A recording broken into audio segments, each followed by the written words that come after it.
The Somerville Police Department tells me they're dealing with a lot of potential scams and fraud cases, more than 100 of those just this year. So far to date, since 2022, we've had 128 calls for service for frauds and 18 calls for service for forgeries. There are various kinds of scams. Some originate at your mailbox. Some of the most recent ones that we've seen are checks being placed in mailboxes to be picked up by the Postal Service. And people are coming through mailboxes. They see the flag up on the mailbox, so they know there's an item in there, and they're coming and they're taking mail out of the mailbox.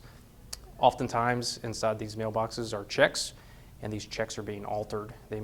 Suspects may add an extra zero, and they're going and cashing these checks at banks. And we're not talking about small amounts of money. So we've had just one case of recent. It was a check for over $17,000, and they were able to cash this check. And it's currently being investigated, but there's a lot that goes into it.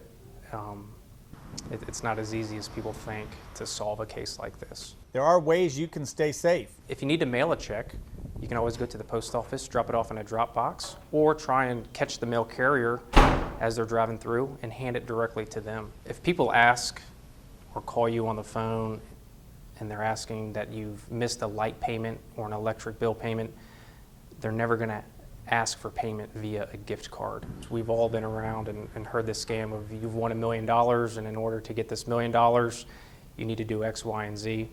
That scam's been going around forever, and again, if it sounds too good to be true, it probably is. If you're suspicious that something might be a scam, Lieutenant Hirsch says just call your local police department and they can help you out. In Somerville, I'm Raymond Owens. Count on 2.